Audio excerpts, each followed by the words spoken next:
Vet nurses and vet techs can probably relate to this scenario. The dog has just completed its surgery and it is in recovery. You are on your hands and knees with your head in the cage trying to get its temperature, heart rate and respiration rate. Get your boss to listen to the latest episode of the Vet Podcast. It may change your life.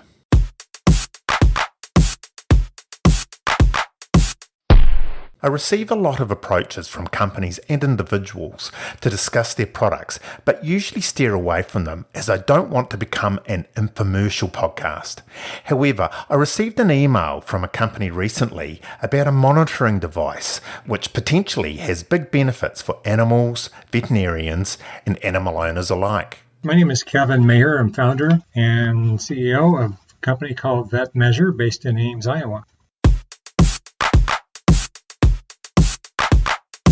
You are listening to the Vet Podcast, presented by veterinarian Dr. Brian Greger from New Zealand. Join us as we discuss pet health issues from around the world. Kevin, this probably sounds like a question that one of the dragons from Dragon's Den would ask, but can you first up just explain your product? We came up with technology that is a wearable device for measuring dogs, their vitals, their key vitals. Our main focus has been able to have uninterrupted continuous monitoring that's non-invasive and can push the data to an app. As a rule, animals which are in surgery are very closely monitored. There is a large number of available monitoring bits of equipment that are used now. I'm assuming that your gear is aimed mainly at the post-op or the post-anesthetic period? Yes. Our first focus has been to be able to help a patient that is going into the recovery stage. They're becoming awake. Their anesthesia is wearing, they're coming out of that phase. And so we're able to monitor their temperature. Hypothermia is a big issue when animals come awake from surgery. We're measuring their heart rate, respiratory rate, also their ECG. We can actually get ECG pattern on the dogs too. Without the benefit of your monitoring gear, how are most practices now doing this really important job of post-anesthetic or post-operative monitoring? What we're finding is that many practices that are animals that are coming out of surgery and coming awake, they'll assign a tech to manually do a rectal. Also, they're measuring a respiratory rate. They can use a stethoscope oftentimes for heart rate. So we're finding that there's a need for a tech to be available and to be able to do it on a routine basis so that all patients in that practice are closely observed. There are some cases where there's equipment that's rather expensive that can be connected to an animal, but that's more in the before they're awake. So they're stationary, laying down. So that's an alternative, but typically once they come awake, then it's going to require more of a manual intervention to monitor that animal's progress. You are referring to your equipment, which I think you call MeasureON, as a harness. So there must be contact somewhere between the equipment and the animal. With our wearable harness, they're going around just behind the front legs of the animal, in that thoracic cavity, so we're close to the heart. We're close to the lungs, and our axillary region is the area right underneath the armpits of the dog, which we conducted a study with Colorado State University Vet College to confirm that the axillary readings that our product is producing is within 1 degree Fahrenheit of rectal, and rectal is the national accepted standard. So we're very pleased with the consistency, with the location that we're getting the readings. We have 4 sensors per side underneath each armpit, and we're able to transmit that data, again, real time to the app, and we can read it every X number of seconds or minutes and report that. I have heard of similar-ish kinds of products which are actually working from a collar. Obviously, you're going for a harness. I assume you've tried a collar in the past. Why have you gone with a harness? We started with a collar, and our research studies at the vet school, after a period of time, we learned that heart rate, respiratory rate, when you're trying to simulate what's going on in that thoracic cavity closer to the organs, is much more of a challenge. And so ultimately, in the temperature as well. So when we experimented with our first prototype for a harness, again around the thoracic cavity, we learned that the collar just wasn't, even with quite a few modifications to the collar and the sensors and the algorithms, that we were just much more confident in the data, and it was much more reliable, much more consistent with our new location around the thoracic cavity. How do animals take to wearing the harness if they haven't had a harness on before? Well, fortunately, there's more and more harnesses being used, so it's not totally strange for a lot of dogs to have a harness put on them, but there are some that will be a little bit more.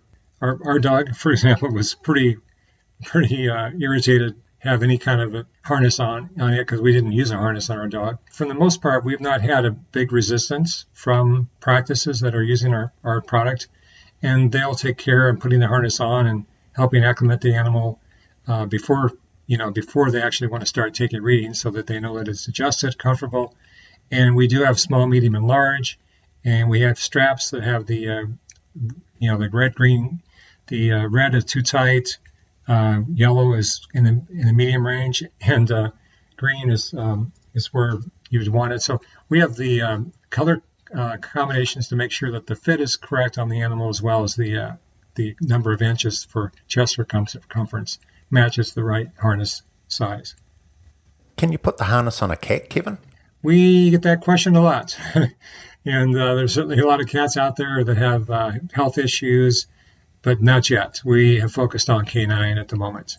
One of the things that we need to do, particularly in this litigious environment that we all seem to find ourselves working in now, is to actually keep a record of this sort of information in case something does go wrong and someone takes a crack at you.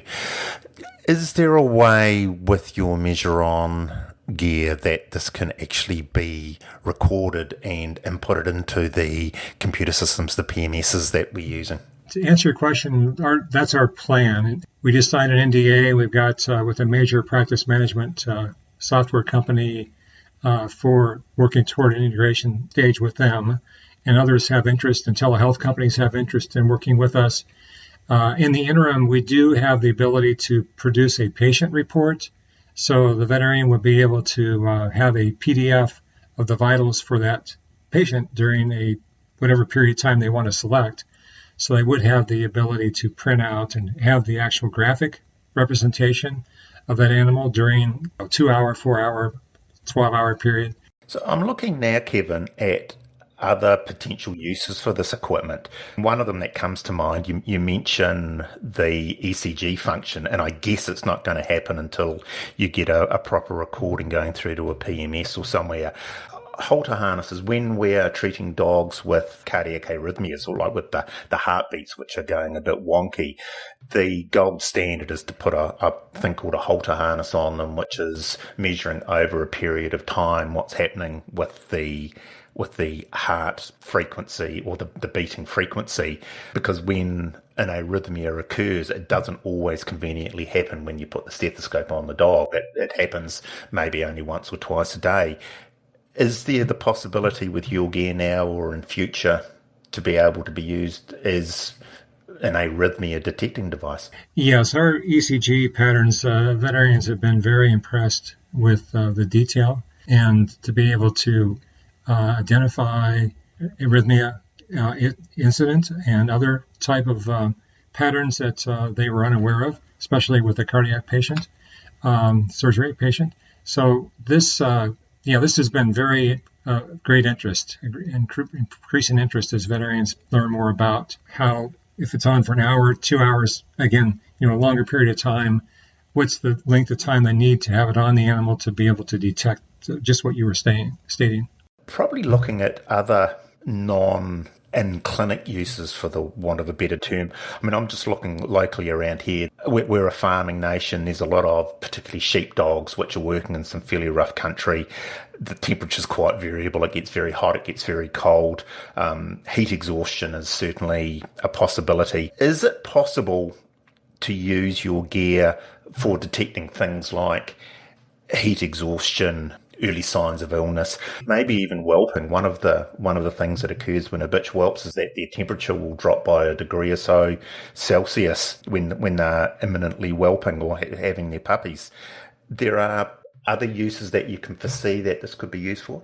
Yes, actually, glad you brought up the heat stress, heat stroke issue. Our patent has that as a key claims for heat stress, heat stroke warning, because we're measuring the surface temperature, the actual axillary temperature of the dog, which I mentioned is within 1 degree Fahrenheit of rectal, but also we're able to measure the ambient temperature and ambient humidity and contrast that to the actual body temperature, and it will produce a heat stress, heat stroke type warning. So that, along with the heart rate and respiratory rate changes that accompany that kind of an event, would give that warning in advance. Your second question was really about whelping. We haven't gone that far yet, but we know that there are some other conditions. So if we can see a change that would indicate that whelping is within X number of minutes or hours, that's something that we definitely want to research. We know that our technology can do that, can do those measurements. It's just a matter of having the case studies to support that. And also, the big thing about our product is that we're able to have the ability to be forewarned that a temperature spike is occurring, before clinical signs occur. If there's any kind of issue that animal comes into ER and there's a treatment that's given, what's the outcomes of that treatment, and is it having an impact on that patient, or is it not having an impact that was expected? I suppose this is probably stating the obvious a little bit, but I would assume if it was being used on hunting dogs or working dogs that are miles away from anywhere, they would need to have either mighty strong Bluetooth or Wi-Fi capability, which I don't think really exists these days, or cell phone coverage or something. There's got to be some way to connect to the device, I would assume. Yes, for the outdoor dogs, and that's the next stage we'll be working on, is the wearable for active dogs. We do have the Bluetooth connectivity today, and if the actual device or monitoring device goes out of range of Wi-Fi or Bluetooth, we have a battery within the system, so we'll continue to record the data, and then it will upload it when it gets back in range. Are the harnesses waterproof? Yes, we have built waterproof harnesses, and we've gone through the validation process with independent laboratories to confirm. We know that dogs are going to jump into water potentially, and in the vet practice, you want to be able to clean it and disinfect it between patients. So yes, we have made that happen. Another thing, we've got a number of pig hunting clients around here, and they head up goodness knows where into the bush, and their dogs get lost in gullies and disappear. There are devices around which have got location beacon type things on them, GPS recorders. Is there any thought in future of adding something like that into the harness as well, so that people can locate their animals? Yes, we've got that in our plans for the active harness as we move outside the vet practice. Of course, within the vet practice and for at-home monitoring, it's not as critical, but the examples you just gave, yeah, certainly we want to be able to provide that as a feature. The vets own these products, or do you lease them, or do the owners buy them? The moment, the way we have it set up today is that the veterinary practices are purchasing the harnesses, then they would be renting or reselling the harness. So it may go home with a patient for 24 hours, maybe 48 hours, and perhaps the vet practice would have a rental fee or have it included in the cost of surgery for X number of hours or days, so that patient will continue to have real-time monitoring during recovery. We also are looking at how can we make sure that the vet practice is the educator of the device, and so that the pet owner realizes that they've got a local contact that can help explain how it works and how, the highs and lows for temperature, respiratory, heart rate are preset, so the owner doesn't need to worry about setting those ranges. And if they go out of range, then the vet practice is notified through the app, through the web app, 24/7. And if they want the vet practice wants the owner to be notified, then they can give them access too. I was talking about innovation in general to Sean Wilkie a month or so ago. He's got a podcast called the Veterinary Innovation Podcast.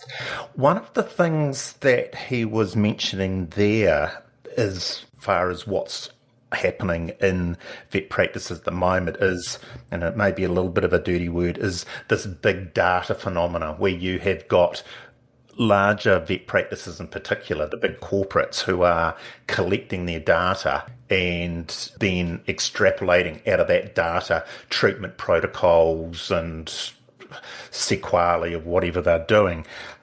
I would assume that if the information is able to be downloaded out of your gear for a practice or a group of practices, and then it was somehow to be related back to what procedure was undertaken or what drugs were used, there's got to be an advantage in that in the bigger picture.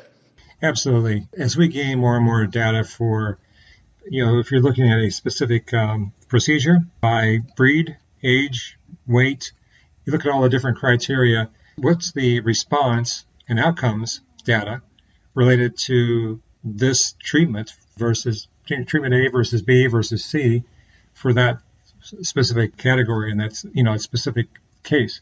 So maybe it's a respiratory issue, it's a pneumonia issue. It came in, and so it was a Labrador that was 2 years old that's very healthy but got a respiratory issue. How did they respond versus a obese 14-year-old Great Dane that was treated with the same product? So it's just a matter of gaining that data over time that can make sense and help guide some decision making. Again, I'm looking in future with potential areas that this sort of equipment, not even necessarily your gear, could go into.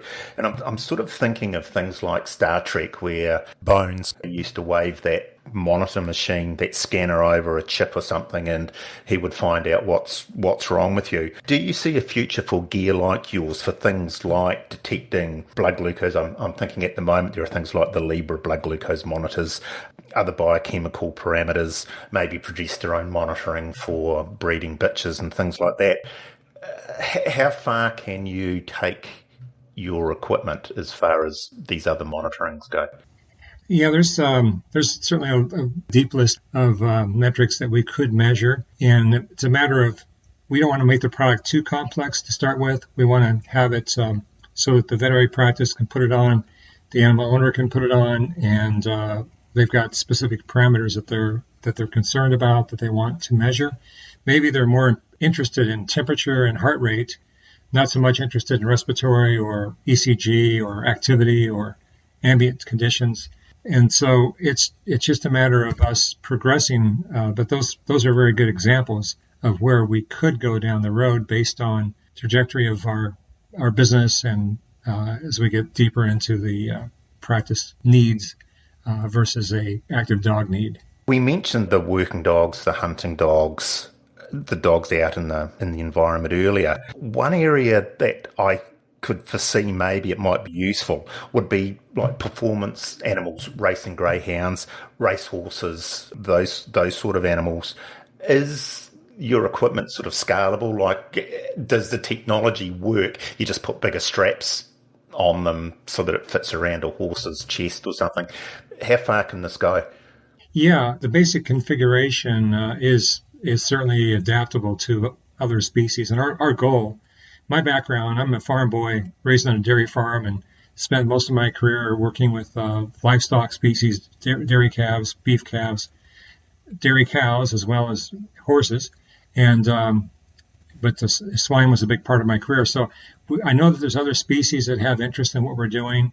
So yes, our product is certainly adaptable to other size of configurations of animals. And so once you build the product with the sensors and the algorithm, the methodology for getting that data pushed to an app and then doing the big data analysis, definitely we can move on to, and we do plan on moving on to additional species with the base of canine to start with. Now, I'm going to put you right on the spot here, Kevin, and I know that we've actually had a whole podcast on this question, but where do you see in the next 5 or 10 years the technology in veterinary practice just generally going? I think there's since we've all experienced and have many examples of what's happened during the pandemic with curbside services and more interest in how do veterinarians find a way to receive patient vitals remotely and actually have some kind of a methodology to have meaningful observations and meaningful data on patients that are unable to come in for whatever reason. And of course, the VCPR rules are very important to follow. But there's a way to provide some remote monitoring so that they can decide on this: does this animal need to come into the practice or not? I think that's one big thing that will happen in the future.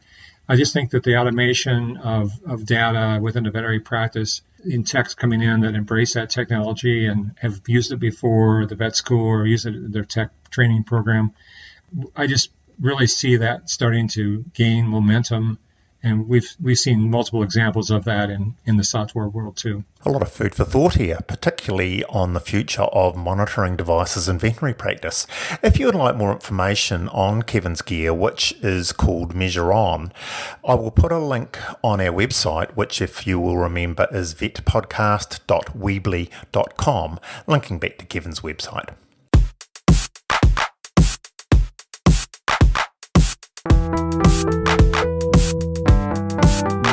To find us on Facebook, Twitter, or Instagram, just search @Vet Podcast and like us while you are there.